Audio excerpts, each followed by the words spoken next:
प्रिय बिहार वासियों, 77वें स्वतंत्रता दिवस के पावन अवसर पर मैं समस्त बिहार वासियों को हार्दिक बधाई देता हूं। आज का दिन हम सभी भारतवासियों के लिए गौरव का दिन है। राष्ट्रभक्तों के साहस, त्याग एवं बलिदान के फलस्वरूप 15 अगस्त 1947 को हमारा देश आजाद हुआ। आज के दिन हम उन स्वतंत्रता सेनानियों को श्रद्धा सुमन अर्पित करते हैं जिन्होंने आजादी की लड़ाई में अपने प्राणों की आहुति दी। उनके उच्च आदर्श आज भी हम सबों के लिए प्रेरणा के स्रोत हैं।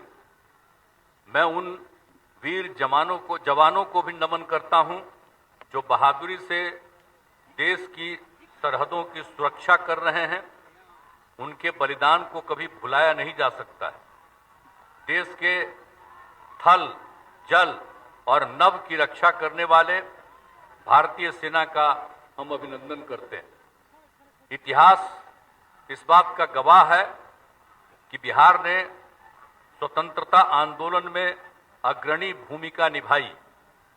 बिहार के लोगों ने हमेशा राष्ट्र निर्माण में बढ़ चढ़कर हिस्सा लिया और देश में लोकतंत्र को मजबूती प्रदान की। इस वर्ष जुलाई एवं अगस्त माह के शुरुआती दिनों में कम वर्षा होने के कारण किसानों को धान की खेती में कठिनाई हो रही थी। इसको देखते हुए राज्य सरकार द्वारा किसानों को राहत पहुंचाने का निर्णय लिया गया। इसके अंतर्गत बिचड़ा एवं फसलों की सिंचाई हेतु 75 रुपये प्रति लीटर डीजल अनुदान दिया जा रहा है। अब तक 96,808 किसानों को डीजल अनुदान दिया जा चुका है तथा आगे भी सभी इच्छुक लोगों को इसका भुगतान दिया जाएगा। सिंचाई के लिए प्रतिदिन 16 घंटे बिजली की निर्बाध आपूर्ति की जा रही है। कृषि कार्यों के लिए बिजली दर को पहले ही घटाकर 65 पैसे प्रति यूनिट कर दिया गया है, जिससे बिजली से सिंचाई करना लगभग 20 गुना सस्ता पड़ता है। जो किसान धान की रोपनी नहीं कर पाएंगे, उनके लिए आकस्मिक फसल योजना के तहत कम अवधि की फसलें जैसे मक्का, कुल्थी, उड़द, तोरिया, मटर, भिंडी आदि के बीज निःशुल्क उपलब्ध कराने की पूरी तैयारी की जा चुकी है ताकि किसानों की कुछ न कुछ आमदनी जरूर हो सके। यद्यपि पिछले कुछ दिनों में वर्षापात होने के कारण कल यानी 14/8/2023 तक धान का कुल आच्छादन 89.15% हो गया। फिर भी जिन जिलों में रोपनी कम हो पाई है, वहां किसानों को राहत देने के लिए डीजल अनुदान, 16 घंटे बिजली की निर्बाध आपूर्ति तथा वैकल्पिक फसलों के लिए निःशुल्क बीज की व्यवस्था की जा रही है। सभी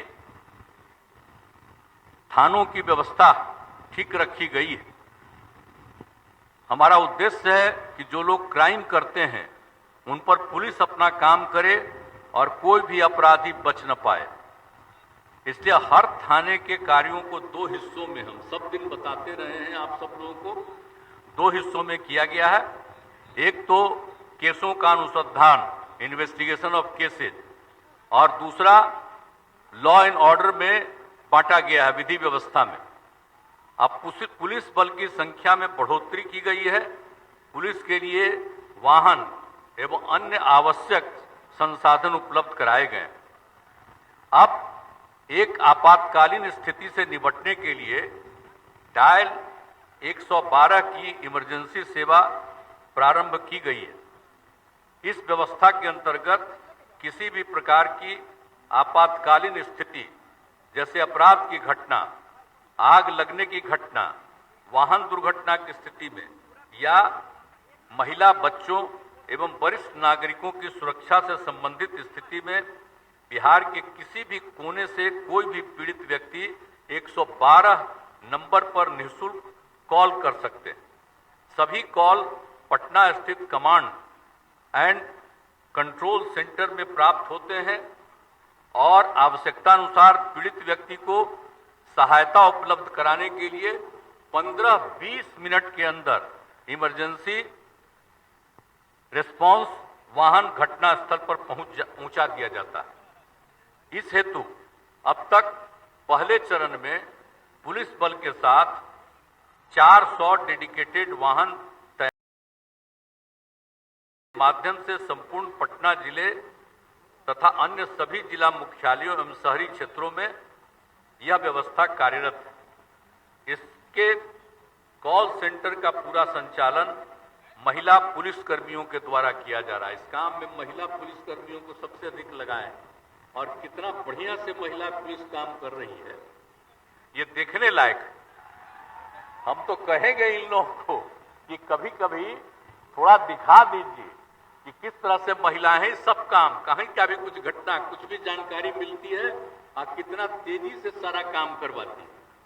तो ये देख लीजिएगा, हम जानते ना महिला को पुलिस में हम कितना करवाए, 35% का आरक्षण कराए और उसके चलते देख लीजिए महिलाएं भी पुलिस में कैसा कैसा काम अच्छा से कर रही हैं। ये बड़ी खुशी की बात है, इसलिए आपको हम बता रहे हैं। तो और दूसरे चरण में भी इस व्यवस्था को हर तरह से सब काम किया जा रहा है। तो अब एक एक चीज के बारे में, अब जो काम हो रहा है साइबर अपराधों तथा कंप्यूटर, मोबाइल फोन, एटीएम एवं क्रेडिट कार्ड आदि के माध्यम से होने वाले अपराधों से निपटने के लिए भी प्रत्येक जिले में रेल पुलिस सहित कुल 44 साइबर पुलिस थानों का गठन किया गया। इस तरह से हर चीज के लिए सब काम किया जा रहा। बिहार में राज्य में सांप्रदायिक सौहार्द का माहौल कायम है। सांप्रदायिक घटनाओं में पूरे राज्य में लगातार कमी आई है। सांप्रदायिक तनाव की घटनाओं के प्रकाश में आने पर पुलिस एवं प्रशासन द्वारा त्वरित कार्रवाई की जा रही है और कब्रिस्तानों की घेराबंदी 2006 से ही कब्रिस्तानों की घेराबंदी शुरू की गई। पहले चरण में विभिन्न धर्मों की मिलीजुली आबादी वाले क्षेत्रों में 8064 संवेदनशील कब्रिस्तानों को घेराबंदी के लिए चिन्हित किया गया था, जिसमें लगभग सभी काम पूरा हो गया। बाद में 2021 में 1209 और कब्रिस्तानों को चिन्हित किया गया जिनकी घेराबंदी का काम चल रहा। इनमें से लगभग 185 का काम पूरा हो गया है, 400 निर्माणाधीन है और शेष जितने भी हैं उनका भी काम शीघ्र पूरा करने का लक्ष्य किया जा रहा। और आप जानते ही हैं मंदिरों की चार दीवारी का भी हम लोगों ने काम शुरू किया 2016 में। बिहार मंदिर चार दीवारी योजना शुरू की गई, क्योंकि मंदिरों में यदा कदा कोई मूर्ति का चोरी कर लेता है, किसी तरह की घटना घटती थी, तो हम लोगों ने यही कहा कि 60 वर्ष से पुराने जितने जो भी हैं धार्मिक न्यास परिषद है उसमें निबंधित मंदिरों को घेराबंदी की जा रही है और ये कितने बड़े पैमाने पर काम हो रहा। अब तक 419 मंदिरों को चार दीवारी की जा चुकी है और पिछले एक वर्ष में 124 मंदिरों की चार दीवारी की जा रही है। अब हम लोगों ने तय कर दिया है कि भाई 60 साल से अधिक वाले जितने हैं उनके लिए काम शुरू किया है। अब हम लोगों ने तय किया है कि कोई भी मंदिर है 60 साल से कम समय का भी है, उसकी भी चार दीवारी का काम हम लोग काम कराएंगे। ये भी हम लोगों ने सोच लिया है, ताकि किसी को कोई मंदिर में कहीं कोई गड़बड़ नहीं कर सके। इसलिए ये सब काम हम लोग कर रहे हैं। और शिक्षा के क्षेत्र में भी कितना काम किया गया, सब चीज पर सार्वजनिक ध्यान दिया गया। शिक्षा का स्तर सुधारने के लिए कितना हम लोगों ने खोला। जब से काम करने का मौका मिला तो बहुत जल्दी हमने शुरू में ही 2006 से ही 21,291 नए प्राथमिक विद्यालय खोल दिए गए और 19,725 प्राथमिक विद्यालयों को मध्य विद्यालय तक उत्क्रमित किया गया और 63,871 विद्यालय भवन बनाए गए। प्राथमिक विद्यालयों के 2.25 लाख से अधिक क्लासरूम का निर्माण किया गया। सभी विद्यालयों में छात्र एवं छात्राओं के लिए अलग अलग शौचालय बना दिए गए। लड़का के लिए, लड़की के लिए शौचालय अलग बना दिया गया। पहले ये सब कुछ नहीं था, तो भी कर दिया गया। और विद्यार्थियों के लिए पोशाक, साइकिल, छात्रवृत्ति और अन्य कई योजनाएं लागू की गई है। सब तो आप जानते ही हैं, हम लोगों ने शुरू कर दिया था 8 के समय से ही। पहले लड़कियों के लिए शुरू किया 8वें के बाद से, और उसके बाद लड़कों ने डिमांड किया तो 11 से उनके लिए भी शुरू कर दिया। अब कितना ज्यादा सबकी सुविधा हो रही है। अब बालिकाओं की शिक्षा से जनसंख्या के स्थिरीकरण का बिल्कुल सीधा संबंध है। इसी को ध्यान में रखते हुए सभी पंचायतों में 10+2 10+2 स्कूल स्थापित करने का निर्णय लिया गया और अब अधिकतर पंचायतों में 10+2 स्कूल स्थापित हो गए हैं और जहां पठन पाठन प्रारंभ हो गया। लेकिन इसके अलावे देखते हुए और विद्यालयों के भवन को ठीक करने के लिए 2,768 स्कूलों में नए भवन और 3,503 विद्यालयों में अतिरिक्त क्लासरूम आदि का निर्माण किया जा रहा है। और इसमें सरकार ने जो तय कर दिया है और इसमें जो निर्णय कर दिया गया 7,530 करोड़ रुपए की स्वीकृति दे दी गई। तो ये सब काम किया जा रहा है।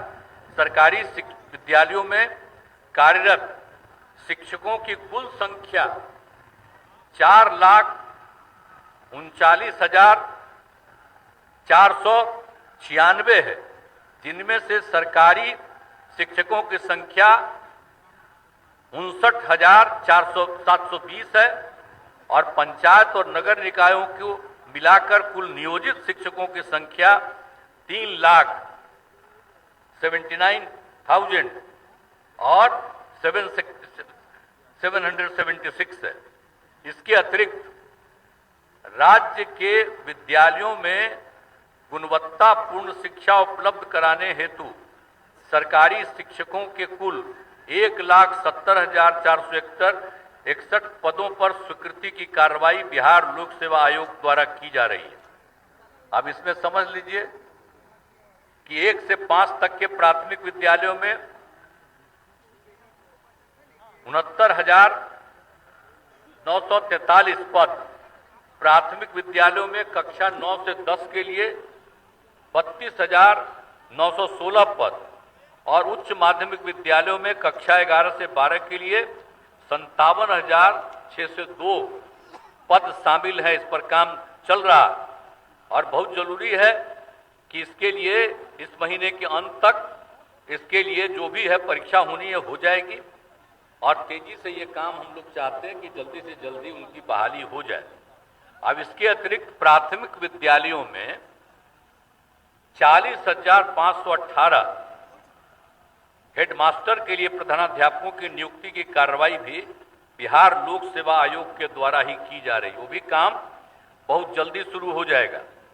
अब विद्यालयों में शैक्षणिक वातावरण में लगातार सुधार किया जा रहा और बाकी सब चीजों के लिए एक बात हम बता देना चाहते हैं, बाकी जितने भी टीचर हैं ये कौन किया था?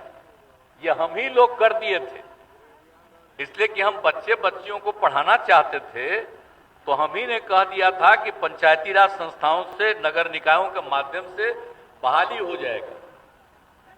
अब वो करते थे, बहुत हुआ, और उनके लिए सरकार पैसा ही देती है। आज 4,000 से शुरू हुआ, आज कहां पहुंच गया, 40,000 से ऊपर भी पहुंच गया। तो ये सब किया गया है। अब कई जगह पर कुछ बोलते रहते हैं, हम तो भाई अब कई जगह कुछ लोगों को देखा गया, अब पढ़ाई वढ़ाई ठीक ढंग से कहीं कहीं जब नहीं हुई तो हमने कहा कि सबको देखिए कि काहे नहीं पढ़ा रहा, हम बच्चे बच्चियों को सब जगह पढ़ाना चाहते हैं। तो इसी के लिए वो काम किया। तभी हमने तय किया कि जैसे पहले सब दिन सरकारी होता था, इस बार भी सरकारी तौर पर हम लोग इस काम को फिर कर देंगे, यानी पूरे तौर पर ये काम किया जा रहा है। तो आप समझ लीजिए कि ये जो किया गया है, अब बाकी जितने भी हैं तो इनके लिए भी हम लोग ध्यान दे रहे हैं। अब वो चिंता न करें, आज ही के दिन हम कह देते हैं कि ये बहाली हो जाने दीजिए, और इसके बाद बाकी लोग भी हैं, उनके लिए भी, उनके हित में जो काम करने वाले हैं, बेहतर करने के लिए हम लोग कुछ काम कर देंगे कि सब सरकार से जुड़ जाएंगे। ये काम हम लोगों के मन में है, लेकिन पहले ये काम हो जाएगा और इसके बाद बाकी सब लोगों से बात करके। और अभी देखा जा रहा है, और हम सब से आग्रह करते हैं कि पढ़ाइए ठीक से। आज जो पढ़ाएंगे नहीं, और जब गायब रहेंगे तब कार्रवाई होगी। आप पढ़ाए रहिएगा तो सरकारी तौर पर भी आगे हम सोच करके करवाने के बारे में हम लोगों के दिमाग में बात है, वो सब करेंगे। तो इसलिए सब लोग मिल करके और सब जगह बच्चे बच्चियों को पढ़ाइए। ये पढ़ाना कितना जरूरी है। अब आजकल देख रहे हैं ना, पहले कितना कम बच्चे बच्चियां पढ़ते, आजकल अब संख्या कितनी बढ़ रही है। इसी के चलते आप जानते हैं ना जी, प्रजनन दर बढ़ रहा। हम लोग काहे कह रहे हैं कि बच्चियों का पढ़ाई जरूरी है। तो आप समझ रहे थे ना, बिहार में 4.3 था, और जो सर्वे हुआ था तो अगर लड़का लड़की में लड़की मैट्रिक पास है तो प्रजनन दर देश के विभिन्न हिस्सों में 2 था। अब बिहार में भी करवाए हम लोग, तो अगर लड़का लड़की में लड़की भी मैट्रिक है तो उसका भी लगभग 2 था। और उसके बाद देश भर में अगर मैट्रिक के आगे इंटर तक और आगे तक है तो उसका प्रजनन दर देश के सभी हिस्सों में 1.7। अब बिहार में अनेक जगहों पर सर्वेक्षण हुआ तो 1.6। इतनी खुशी आई हमको कि अब हम सब लड़की को भी इंटर तक पढ़वावेंगे। और देखिए अब पढ़ने लगी है तो आपको पता है, अब जो हमारे बिहार का प्रजनन दर 4.3 था, अब घटते घटते पिछले साल में ही 2.9 हो गया। और इसी तरह से सब लड़कियां पढ़ेंगी तो जरूर बिहार का भी प्रजनन दर 2 पर आ जाएगा। अब बिहार क्या स्थिति आप जानते हैं ये। अब बताइए, हम लोगों का बिहार का तो 12वां नंबर पर न है जी, लेकिन आप जितना क्षेत्रफल है उसके हिसाब से, लेकिन आबादी जितनी ज्यादा है, जितने लोग हैं, जनसंख्या है, वो तीसरे नंबर पर है। तो अगर अब ये पढ़ाई हो जाएगी और पूरे तौर पर, तो धीरे धीरे कुछ वर्षों में घटेगा और बिल्कुल सब ठीक हो जाएगा। तो इसलिए हम लोग जो शिक्षा पर पूरे के पूरे तौर पर जोर दे रहे हैं। अब आप जान रहे हैं कि सबके स्वास्थ्य पर कितना काम कर रहे हैं, कि सबके स्वास्थ्य की चिंता है और उनके स्वास्थ्य के लिए सब इंतजाम हम लोग करवा रहे हैं। एक एक तरह से पूरे तौर पर काम कर रहे हैं। हर प्रकार से कितना ज्यादा काम किया जा रहा है आप सबको मालूम है। तो 24 घंटे जो भी प्राथमिक स्वास्थ्य केंद्र है, 24 घंटे रहना पड़ता है ताकि कोई किसी समय आए तो ये सब इलाज का काम किया जा रहा है। और एक बार और किया गया, 7 निश्चय 2 में एक और काम हम लोगों ने इधर कर दिया है, पिछले वर्ष से शुरू किया, और वो सुविधा एक कर दिया है कि भाई टेली मेडिसिन की व्यवस्था की जाए। जितने स्वास्थ्य उपकेंद्र हैं उसमें टेली मेडिसिन की व्यवस्था कर दी गई। अब वहां पर कोई मान लीजिए कोई बुजुर्ग है, कोई इधर से उधर जाने की स्थिति में नहीं है, तो वहीं पर अपनी बात को रखेगा और उनका पास जिला मेडिकल कॉलेज, अनुमंडल अस्पताल के जितने चिकित्सक हैं वो वहीं से देख लेते हैं। परामर्श दिया जा रहा और इसके परामर्श का लोग कितना फायदा ले रहे हैं। अब इसके लिए हम लोगों ने पिछले ही साल में शुरू किया और अब हो गया है 7,800 स्वास्थ्य केंद्रों में टेली मेडिसिन की व्यवस्था हो गई। और आप जानते हैं मात्र एक साल के अंदर 75 लाख से अधिक लोगों ने इसका लाभ ले लिया। यानी जो बुजुर्ग है, महिलाएं हैं, खराब स्थिति में है, तो उसके चलते उसके इलाज का इस तरह से सुझाव दिया जाता था। ये सब काम किया जा रहा है हम लोग, और सब हम लोग कर रहे हैं। बाल हृदय योजना कितना करवा रहे हैं, आप समझ रहे हैं ना कि सब कुछ किया गया था कि जो भी था। अब इसमें चलते जितने लोग हैं हृदय में छेद के साथ जो जन्म होता है, अब उसका इलाज कुछ नहीं हो पाता, तो हम लोगों ने देख लिया कि भाई इसका इलाज होना चाहिए। और कहाँ इलाज होता है, तो यही पता चला कि प्रशांति फाउंडेशन के सहयोग से गुजरात के अहमदाबाद में अवस्थित सतसाई अस्पताल में इसका इलाज लोग मुफ्त में करता है। वहां ये पता चला तो हम लोगों ने तय कर दिया कि इसके पीड़ित जितने होंगे उन सब लोगों को यहां से वहां भेज दिया जाएगा। अगर 6 साल से ऊपर उम्र है तो एक आदमी को साथ भेजेंगे, आने जाने का पैसा, उसको रहने का हर तरह का इंतजाम के लिए पैसा। और अगर 6 साल से कम उम्र का है तो कम से कम 2 लोग जाएं। तो ये सब के लिए सब इंतजाम किया जा रहा है। आप समझ लीजिए कि इसके लिए हम लोगों ने बहुत पैसा दिया। 10,000 रुपया प्रति व्यक्ति की दर से सहायता भी दी गई। अब उसके चलते आप समझ लीजिए कि बहुत इलाज हुआ। 703 बच्चे बच्चियों का इलाज हो गया वहां से। अब जब वहां भेज रहे थे तो हम लोगों ने यह भी तय किया कि हमारे जो पटना में है Indira Gandhi institute of technology IGIC, तो हमने कहा कि यहां भी इसका इंतजाम करिए। तो इसके चलते अब यहां पर इसका इलाज शुरू हो गया। हृदय के छेद वाले से जन्मे बच्चों का उसका इलाज यहां शुरू हो गया। और आप जान लीजिए कि अब 161 बच्चों का इलाज यहीं हुआ। फिर जो केंद्र का IGIMS है उनसे भी हम लोगों ने आग्रह किया कि यहां पर काम शुरू करिए, तो वो भी अब शुरू कर दिए। तो वहां भी 24 बच्चों का इलाज हो गया। तो आप सोच लीजिए कि इस तरह से जो भी पीड़ित लोग हैं हृदय में छेद के साथ जो जन्मे हुए लोग, ऐसे लोगों के इलाज के लिए और सब तरह से हो जाए ताकि वो जीवित रहें और आगे बढ़ें। तो ये काम भी हम लोग करवा रहे हैं, किसी चीज को छोड़ नहीं रहे। और आप जानते ही हैं कि बड़े पैमाने पर मेडिकल कॉलेज और अस्पतालों की स्थापना की गई है। पहले तो मात्र बिहार में 6 सरकारी था, अब बढ़ करके 11 मेडिकल कॉलेज अस्पताल कार्यरत है और 13 नए मेडिकल कॉलेज निर्माणाधीन है। अब हम लोगों ने सोचा कि भाई हम तो तय कर दिए हैं कि जिला तक वाले को करेंगे। भाई जिला तक पर तो सबका होगा, वो आगे हो जाएगा, लेकिन जो प्रमंडलीय मुख्यालय है तो प्रमंडलीय मुख्यालय 9 है, तो उसमें 8 जगह पर मेडिकल कॉलेज है और बन रहा। तो एक ही के बारे में पता चला कि सहरसा में नहीं है।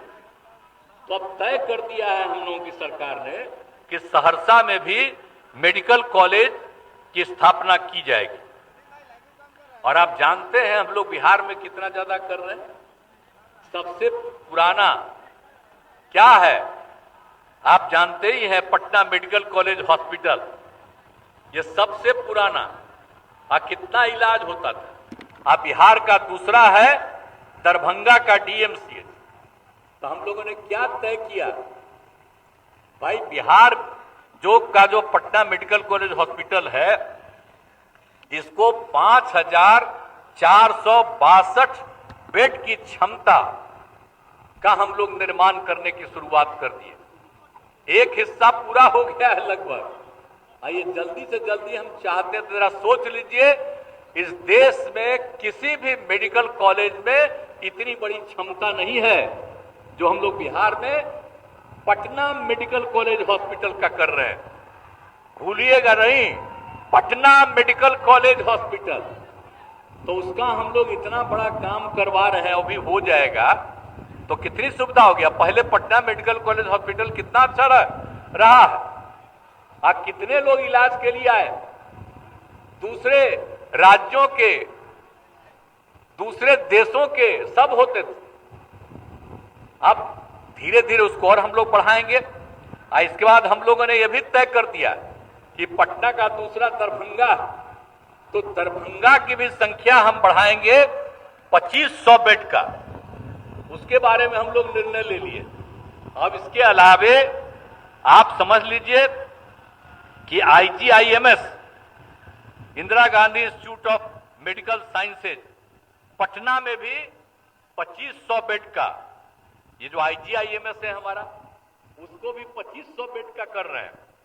और NMCH, Nalanda medical college hospital Patna city वाला, उसको भी 2500 बेड का। और श्री कृष्ण मेमोरियल कॉलेज और हॉस्पिटल मुजफ्फरपुर वाले का, उसको भी 2500 बेड का। और Anugrah Narayan Magadh medical college hospital गया वाले को भी 2500 बेड का करेंगे। और आपको बता दिए हैं कि दरभंगा वाले को भी DMCH, Darbhanga medical college hospital को ही 2500 बेड का करेंगे। ये सब तो काम कर रहे हैं। और आपको मालूम है कि आपको पता है कि एम्स बना, आप सब सॉरी IGIMS बना पटना में। अब उसके बाद ये जो सरकार है अभी, तो 15 में इन लोगों ने कहा कि पटना में मेडिकल कॉलेज अस्पताल बनाएंगे। तो हमने कहा भाई देखिए, श्रद्धेय अटल बिहारी वाजपेयी के टाइम में एक Patna medical college hospital Patna में ये IGIMS बन गया, तो इसको तो आप दूसरा जगह बनाइए, बिहार में दूसरा कहिए। तो उसको सुधार करके बोल दिए। और फिर हमने सुझाव दिया कि भाई देखिए, सबसे पहला मेडिकल कॉलेज पटना, आज बिहार का दूसरा है आपका दरभंगा, तो अच्छा होगा कि आप दरभंगा मेडिकल कॉलेज को आप एडॉप्ट कर लीजिए और उसी को IGIMS बनवा दीजिए। तो शुरू में स्वीकार कर लिए, अब बाद में रिजेक्ट कर दिए कि ना हम अलग बनाएंगे। तो अलग बनाएंगे तो हुआ कि वहां हो। तब हमने तो ये तय कर दिया कि भाई हम लोग दरभंगा को के हॉस्पिटल को करेंगे 2500 बेड का कर देंगे, आप उसके 2500 बेड का। और उसके बाद आप समझिए कि इसी बार हम जो यात्रा में थे, तो वहां के DM ने मुझको जो जगह दिखलाया, एक इतना बढ़िया जगह, कहा कि यहीं पर करके हम लोग दे देंगे IGIMS के लिए। मैंने कहा बहुत अच्छा। और ये बात हम लोग भेज दिए। हाँ, एम्स के लिए तो जो कर दिया है, तो हम लोगों ने भेज दिया कि पूरे तौर पर वहां के लिए all India institute of medical science को के लिए हम लोगों ने चुन करके उनको जगह दे दिया। अब आजकल लोग बोल रहे हैं क्या गड़बड़ है रे भाई, जाइएगा, उसको तो खूब ऊंचा कराएंगे और उसके चारों तरफ ऐसा सड़क बनाएंगे, दरभंगा और ज्यादा बढ़ जाएगा। और जहां पर वो है अभी मेडिकल कॉलेज वाला, वहां पर बनेगा तो दूसरे राज्यों और दूसरे जगहों से आने वालों को जाने में थोड़ा समय लगेगा। और ये बन जाएगा तो कोई भी आएगा उसको बहुत जल्दी होगी। इसी को देख करके बना दिए, लेकिन अब नहीं कर रहे हैं भाई, तो जो करिए। हमने तो सारे पत्रकारों से हमसे पूछा था कल, तो हमने कहा कि एक बार हम अनुरोध करेंगे सारे पत्रकारों को कि एक बार चल करके जो जगह हम लोग चुन लिए हैं, और वहां के DM ने बताया और इतना बढ़िया जगह चुना है, और जो काम किया जाएगा, हाथ जोड़ के प्रार्थना करेंगे आप लोगों से कि एक बार चल के देख लीजिए, वहां का भी हो और यहां का भी, सब देख आइएगा और उसको छपवा दीजिए। वैसे तो आप लोगों पर तो प्रतिबंध न है जी, आप सब चीज छाप सकते हैं, ये तो प्रतिबंध न ऊपर से लगा दिया गया है, सब का बात थोड़ी छाप सकते हैं, एक तरफा छप रहा। तो इसलिए कल भी हम कह दिए थे, हमसे पूछे तो आज भी हम बता दिए कि जितना बढ़िया जगह चुने और वहां पर बन जाए बहुत अच्छा है। तो एक एक चीज जो हम लोग कर रहे हैं तो बहुत अच्छा है। तो इसीलिए तो हर जगह से हम लोग पूरे तौर पर एक एक चीज को करेंगे और कोई दिक्कत नहीं करेंगे, और हर प्रकार से पूरे तौर पर। और आप लोग समझ रहे हैं कि हर तरह से कई कामें हो रही हैं। अभी हम लोगों ने राज्य में राजकीय दंत चिकित्सा महाविद्यालय, यह है पैठना भागन बिघा रहुई नालंदा में, उसका निर्माण कर दिया गया और तैयार हो गया, खूब अच्छा है। अब आप समझिए कि राजकीय दंत चिकित्सा के लिए भी एक कॉलेज वहां पर मेडिकल कॉलेज बना दिया गया। तो इसी तरह महाविद्यालय सब हो गया। तो हर प्रकार से हम लोग पूरे तौर पर सारा काम कर रहे हैं और सभी तरह से लोगों की सुविधा के लिए।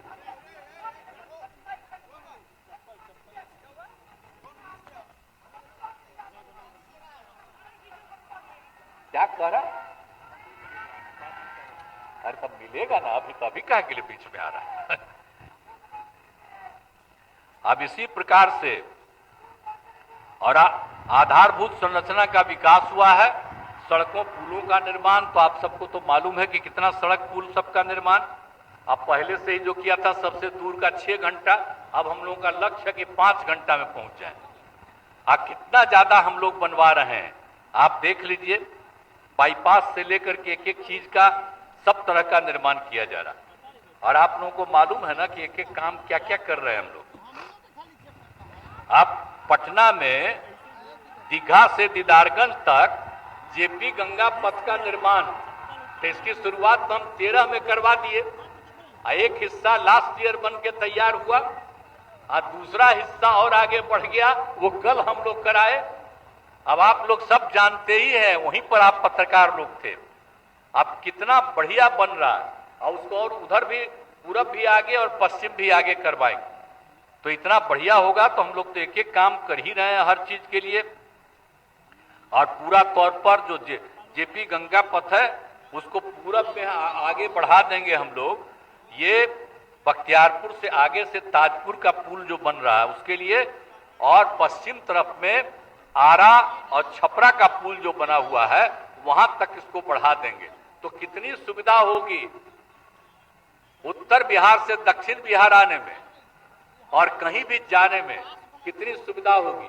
और जानते ही हैं शाम में रात में कितने लोग देखते रहते हैं, जहां पहले बना तब, अब दूसरा बना तब।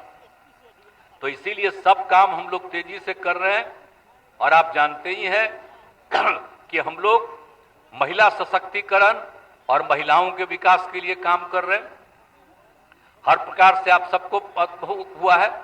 आप जानते हैं प्रारंभिक शिक्षक में भी महिलाओं को 50% का आरक्षण हम लोगों ने दिया। अब उसके आगे सब जगह 35% कर दिया है। आपको सबको मालूम है कि पुलिस में भी 35%, बाकी सब सरकारी सेवा में महिलाओं को 35% हम लोगों ने कर दिया। तो कितना ज्यादा सुविधा हम दे रहे हैं। लड़का लड़की सबके उत्थान के लिए काम हम लोग कर रहे हैं। तो आप हम लोग यही काम करते हैं और पूरे तौर पर जो पूरा तौर पर काम किया है हम लोगों ने हर तरह से, तो सब तरह से कर रहे हैं। और जीविका का तो हम नामकरण किए, स्वयं सहायता समूह इतना कम था कि हमने देखा और फिर हम घूम करके तो हम कहे कि नहीं भाई इसको करना चाहिए ज्यादा संख्या में। तो ज्यादा संख्या में हम स्वयं सहायता समूह का गठन और उसका नाम दे दिया जीविका, और उसमें महिलाएं जीविका दीदियां कहलाती हैं। अब कितनी संख्या बढ़ गई, बहुत नाम मात्र की थी, और अब संख्या कितनी बढ़ गई, करीब करीब जीविका के अंतर्गत 10,47,000 स्वयं सहायता समूहों का गठन हो गया और भी बढ़ेगा। और इसमें 1,30,00,000 से भी अधिक महिलाएं जुड़ करके जीविका दीदियां बन गई है। हम सब से मिलते रहते हैं, जाते रहते हैं। अब कितना विकास हो रहा है और उनका काम हम बढ़वाते जाते हैं। इस बार जो हम घूम रहे थे जनवरी फरवरी में, उनका काम को और आगे बढ़वाने में लग गए। तो हम लोग सोच लीजिए, अरे हमको तो बिहार को विशेष राज्य का दर्जा मिल जाता तो और आगे बढ़ता, लेकिन इन लोग को विशेष राज्य का दर्जा दिए ही नहीं। लेकिन हम लोग अपनी तरफ से, राज्य सरकार की तरफ से जितना ज्यादा विकास का काम कर रहे हैं, अब उसके चलते क्या हो रहा है, अब पहले जरा याद करिए ना, कितनी लड़कियां बाहर आती थी, अब देखते हैं सब तो हर तरह से हो गया, सब तरह की सुविधा हम लोगों ने कर दिया। आजीविका दीदियों का भी इतना ज्यादा हम लोगों ने काम कर दिया। और एक सतत जीविकोपार्जन योजना हम बनाए थे बीच में, कि खास करके जितना हम लोग बना रहे थे स्वयं सहायता समूह, तो कुछ बहुत ही गरीब परिवार रहता था, वो इसमें आता नहीं था बाहर, तो इसलिए हम लोगों ने एक स्वयं सतत जीविकोपार्जन योजना की शुरुआत कराई। अब उसमें ये शुरुआत करा दिया कि भाई जरा देखिए, उन लोगों को प्रेरित करिए, और उन लोगों को विशेष मदद देने के लिए हम लोगों ने 1 लाख तक के मदद का कर दिया था शुरू। तो उसमें काफी लोग आ गए। और दूसरी बार जब शराबबंदी लागू हुआ था, तो जो लोग भी इससे जुड़े हुए थे, ताड़ी व्यवसाय से या शराब व्यवसाय से, तो उन लोगों ने जब काम छोड़ दिया तो इसी के साथ जुड़े, तो बहुत संख्या में वो लोग जुड़ गए। अब आप समझ लीजिए कि सतत जीविकोपार्जन योजना में 1,62,125 लोगों को लाभ मिला है, और ताड़ी व्यवसाय से जुड़े परिवारों की संख्या हो गई आकर के इस काम को करने में 30,657, और शराब व्यवसाय से जुड़े व्यापारियों की संख्या हो गई 12,819। अब हमने सोच लिया, आप जानते ही हम इसी बार शुरू में जो घूम रहे थे, तो हमने कहा भी 1 लाख तक का मदद कर रहे हैं, अब और आगे बढ़िए, अब 1 लाख नहीं, अब हम लोग सबको 2 लाख रुपया तक का मदद सरकार की तरफ से देंगे, ताकि ये और गरीब गुरबा तबका का आदमी खूब आगे बढ़े। तो ये सब काम हम लोग कर रहे हैं, और हर जगह से हम लोग कर रहे हैं। आप जानते ही अनुसूचित जाति, अनुसूचित जनजाति, अति पिछड़े वर्ग के विकास के लिए भी काम करते हैं। आप जानते ही हैं, सबको 2018 में अनुसूचित जाति, जनजाति, अति पिछड़ा वर्ग के 18 से सिविल सेवा प्रोत्साहन योजना लागू की गई। अब बिहार लोक सेवा आयोग की प्रारंभिक परीक्षा अब पास जो करता है, पहला परीक्षा जो बीपीएससी का पास करता है, उसको अनुसूचित जाति, जनजाति और अति पिछड़े वर्ग के विद्यार्थियों को 50,000 रुपया का मदद देते हैं, कि दूसरी जो अंतिम परीक्षा करेगा, खूब बढ़िया से पहले मेहनत करेगा, पढ़ेगा और पास करेगा। और उसी तरह से जो संघ लोक सेवा आयोग यूपीएससी में जो प्रारंभिक परीक्षा पास किया और अंतिम परीक्षा के लिए देना है, उसको 1 लाख रुपया का मदद दे रहे हैं। अब आप समझ लीजिए कि इसका कितना लाभ हो गया। बीपीएससी में अब तक अनुसूचित जाति और जनजाति का 3,969 अभ्यर्थियों का, और अति पिछड़े वर्ग के 5,724 अभ्यर्थियों का ने लाभ लिया। इसका लाभ मिल गया, मेरे पास कर गए, कहां आगे बढ़ गए। और दूसरी तरफ जो संघ लोक सेवा आयोग है, उसमें अनुसूचित जाति और जनजाति के 183 अभ्यर्थियों का और अति पिछड़े वर्ग के 143 अभ्यर्थियों द्वारा इस योजना का लाभ दिया जा रहा है। तो इतना ज्यादा हम लोग काम कर रहे हैं, हर तरह से हम लोग एक तरह से काम कर रहे हैं, कोई भी काम नहीं छोड़ रहे हैं। और एक बार आप लोगों को यह ध्यान में होगा, ग्राम परिवहन योजना भी हम लोग शुरू किए थे।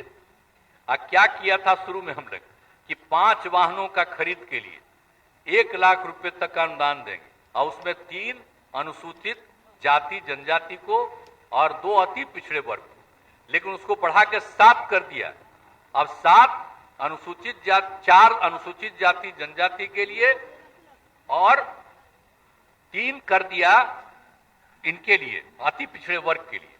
तो इस तरह से अब अनुसूचित जाति जनजाति में 24,821 और अति पिछड़े में 18,285 युवाओं को इस योजना का लाभ मिला। अब कितना रखे हुए है बोलिए, कितना खरीद कर रहा है, हर तरह से हम लोगों ने कितना लाभ दिया। अब कितना ज्यादा लेकर के वो चला रहा है, वाहन चला रहा है, सब कुछ को कितना लाभ मिल रहा है। अब इसी तरह से अल्पसंख्यक वर्ग के लिए भी बहुत सारा काम किया गया है। अब आप जानते ही मदरसा सुदृढ़ीकरण योजना 18-19 से लागू है। अब बिहार राज्य मदरसा शिक्षा बोर्ड में से मान्यता प्राप्त मदरसों के शिक्षकों और अन्य कर्मियों का वेतन भी बढ़ा करके जो अन्य सरकारी स्कूलों का वेतनमान वही दिया जा रहा है। और उसी तरह से सुन्नी और शिया वक्फ बोर्ड की जमीन पर बहुउद्देशीय भवन, मुसाफिर खाना, विवाह भवन, व्यावसायिक भवन, दुकान, मार्केट कॉम्प्लेक्स का निर्माण कराया जा रहा है। अब आपको मालूम है ना, यहीं पर है सुन्नी वक्फ बोर्ड का अंजुमन इस्लामिया हॉल। ये कितना पुराना जगह पटना में था। हम लोग जब पढ़ते थे कॉलेज में, उस समय भी उसमें जाते थे, आगे भी जाते थे, तब उसका कितना विकास करा दिए। अंजुमन इस्लामिया हॉल को जाकर के देखिए कि नए सिरे से भव्य इमारत के रूप में बनाया गया है। अब उसी तरह से पटना सिटी में शिया वक्फ बोर्ड के लिए भी जमीन है, उस पर काम चल रहा। तो पूरे तौर पर मुस्लिम परित्यक्ता सहायता योजना मिलती है, जो उस महिला को छोड़ देता है, जिसको छोड़ देता है, तो उसके लिए हम लोगों ने पहले 10,000 रुपया का राशि देना शुरू किया और 17 से हम लोग इसको 25,000 रुपया कर दिए और इसमें 14,967 महिलाओं को सहायता मिल गई। तो हर तरह से हम लोग काम कर रहे हैं। हर घर नल का जल का योजना पूरा हो गया। कौन सा काम नहीं हम लोग कर रहे हैं, हर प्रकार से। और इसमें क्या किए थे, 50% का काम, चूंकि जहां आयरन है, आर्सेनिक है, फ्लोराइड है, लोक स्वास्थ्य अभियंत्रण विभाग से कराते थे और बाकी काम पंचायती राज संस्थाओं या नगर निकायों का। तो काम तो बहुत हद तक हुआ, लेकिन अब हम लोगों ने तय कर लिया है कि पंचायत और नगर निकायों में भी जो क्रियान्वित है उसके मेंटेनेंस का काम, और जहां कहीं छूट गया है या टूट गया है उसके निर्माण का काम भी पंचायत और नगर निकायों के माध्यम से नहीं, उसका भी काम, बाकी जगहों का भी लोक स्वास्थ्य अभियंत्रण विभाग के द्वारा कराया जाएगा। यानी अब जो 2 प्रकार का था, अब खाली आयरन, आर्सेनिक और फ्लोराइड वाला ही नहीं, बल्कि सब का सब काम अब इनके माध्यम से लोक स्वास्थ्य अभियंत्रण विभाग के द्वारा होगा। और आप जानते हैं ना, जो हम लोगों ने शुरू करा दिया सोलर स्ट्रीट लाइट। आपको मालूम है कि सभी पंचायतों के प्रत्येक प्रखंड में औसतन 10-10 सोलर लाइट। इस बार जब हम घूमने के लिए गए, देखे जहां बन गया, कितना अच्छा होता है भाई, रात भर रोशनी रहती है। और हम लोगों ने यह तय कर दिया कि अगर 10 नहीं, 10 के आगे की आवश्यकता होगी तो 10 के आगे भी करना चाहिए। तो ये सब काम हम लोग कर रहे हैं। तो ये सब एक एक चीज को नहीं छोड़ रहे हैं, और पूरे तौर पर और हर खेत तक सिंचाई का पानी पहुंचाने के लिए भी पूरे काम में नजर रखा जा रहा है। उसका भी बहुत सारा काम हुआ है और काम किया जा रहा है। और आप जानते हैं कृषि रोड मैप जो हम लोगों ने शुरू किया था 2008 से, 3 पूरा हो गया, अब 4था भी शुरू कर दिया है। अब इसके लिए आप समझ लीजिए कि तीनों कृषि रोड मैप होने के बाद धान, गेहूं एवं मकई की उत्पादकता पहले के मुकाबले में दोगुनी हो गई है। साथ ही दूध, अंडा, मांस, मछली उत्पादन में काफी वृद्धि हुई। अब इसके बाद भी हम, आप समझ लीजिए, 2.5 गुना बढ़ गया है मछली का उत्पादन पहले से। अब 5 साल के लिए और हम लोगों ने जो चौथा कृषि रोड मैप, चतुर्थ कृषि रोड मैप की शुरुआत करा दी है। और इसमें आप जान लीजिए कि 1,62,268 करोड़ रुपए की योजना है। अब इसके बाद आप समझ लीजिए कि आप जानते हैं कि 75% लोग इन्हीं सब चीजों पर बिहार के निर्भर हैं। अभी जो कृषि रोड मैप से उनका भी कितना विकास हुआ और कितना ज्यादा हो रहा है, सबको फायदा। तो ये सब काम भी करवा रहे हैं। इसलिए आपको हम बता रहे हैं कि हम लोग तो भाई, देश आजाद है। अब बिहार की आजादी की लड़ाई का भी बहुत बड़ी भूमिका रही है। अब बिहार में हम लोगों को काम करने का मौका मिला तो हम सब लोग मिल करके बिहार के विकास के लिए भी और काम कर रहे हैं। और हर जगह से नौकरी और रोजगार की व्यवस्था की जा रही है। एक भी काम नहीं छोड़ा जा रहा, हर तरह से किया जा रहा। अब इस बार हम तो पिछली बार क्या बोले थे आपने कि भाई हम लोग सरकारी 10 लाख नौकरी करेंगे और 10 लाख रोजगार का अवसर देंगे। और जान लीजिए इस बार बहुत हो गया है, अगले साल तक की काम पूरा हो गया। अभी आपको बता देते हैं, अभी 1,50,563 सरकारी नौकरियां लोगों को प्राप्त हो गई और 3,62,404 नए पदों का सृजन हो चुका किया गया और 2,86,461 पदों पर नियुक्तियां प्रक्रियाधीन है। तो बहुत तेजी से काम होगा और रोजगार का भी 5 लाख लोगों को अवसर मिल गया। तो हम लोगों का पूरा लक्ष्य है कि अगले वर्ष तक सरकारी नौकरी भी 10 लाख तक मिल जाए और रोजगार का भी अवसर 10 लाख तक मिल जाए। तो इसी में हम लोग लगे हुए हैं। हम लोग सारा काम करते हैं।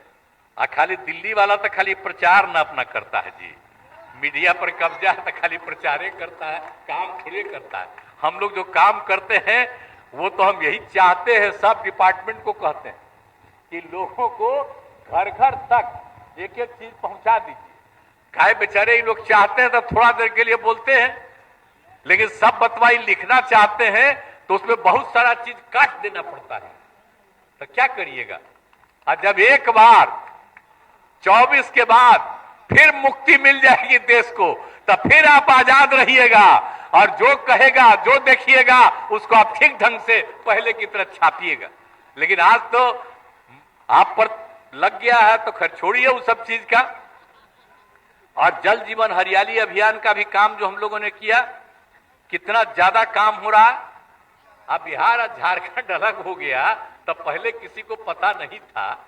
आप बताइए यहां पर तो कितना कम था, मात्र जो हरित आवरण मात्र 9% था। तो उसी को न बढ़ाने के लिए हम लोगों ने शुरू किया था हरियाली मिशन। तो 18-19 तक 22,000 करोड़ पौधा लगाया गया। अब उसके बाद जो जल जीवन हरियाली अभियान में भी इसको शामिल किए तो उसको और बढ़ाने के लिए भी हम लोगों ने किया। इस बीच में हो गया 10, पहले तो हो गया था आपको और ज्यादा, मैंने 22 करोड़ बचा दिया और इस बीच में हो गया 10 करोड़ 72 लाख पौधारोपण।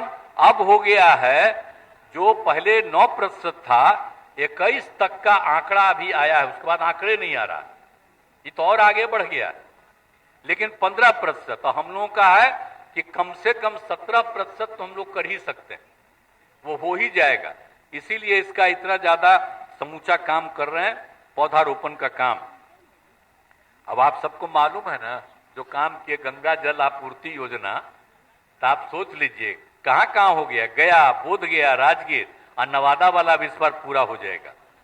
इसी तरह से फल्गु नदी पर कितने लोग जाते हैं, गया में विष्णुपद मंदिर में फल्गु नदी में, और उस पर गया जी डैम का निर्माण करा दिया गया। अब आप सोच लीजिए ये जो गंगा जल की आपूर्ति 5 जगह हो रही है उसके लिए 4,515 करोड़ रुपया, और जो फल्गु नदी पर गया जी डैम का निर्माण किया गया है। गया जी, उस जगह का नाम गया जो बोलते हैं वही जगह को हम कहते हैं गया जी, मैंने गया जी का नामकरण उसका करके। तो गया जी डैम कितने लोग जाते हैं, देश भर के लोग, देसी लोग बाहर भी रहता है वो भी वहां जाता है। इसलिए इन सब के लिए हम लोग जो काम कर दिए हैं कुल मिलाकर के उसके लिए 334 करोड़ और 38 लाख रुपया से, और हर तरह से हम लोग कर रहे हैं। गया जी डैम के पानी को स्वच्छ रखने की भी व्यवस्था की जाएगी। इसके लिए मानसून के प्रारंभ होते ही डैम से पानी को निकाल दिया जाएगा और जिससे नदी के ऊपर का गंदगी निकल जाएगी और साफ पानी उपलब्ध कराया जाएगा। तो एक एक तरह से काम हो रहा है। उद्योग को कितना बढ़ावा दे दिए हैं। अब आप सोचिए ना भाई, हम लोग तो चाहते थे कि काफी चीज बढ़े, लेकिन केंद्र सरकार द्वारा मात्र अनुमति कम में का मिला है, 17 ही का मिला है। हम लोग तो चाहते हैं कि और ज्यादा होगा। एथेनॉल उत्पादन के लिए आवश्यक मक्का का सबसे ज्यादा उत्पादन बिहार में होता है, तो इसको तो और ज्यादा मिलना चाहिए। यही तो हम लोग चाहते हैं, तो इसके लिए भी काम कर रहे हैं हम लोग। अब मुख्यमंत्री उद्यमी योजना में कितना लाभ दिया जा रहा है आप समझ रहे हैं। पहले तो हम लोगों ने शुरू किया था मुख्यमंत्री अति अनुसूचित जाति अनुसूचित जनजाति का 2018 में, उसको बढ़ा करके कर दिया 2020 में अति पिछड़े वर्गों के लिए। और इन लोगों को दिया जाता था, हम लोग दे रहे थे इन लोगों को 5 लाख रुपया का हम लोग अनुदान देते थे और 5 लाख रुपए का ऋण देते थे, और उसके लिए पैसा नहीं लेते थे, 1 पैसा नहीं लगता था, ब्याज मुक्त ऋण था।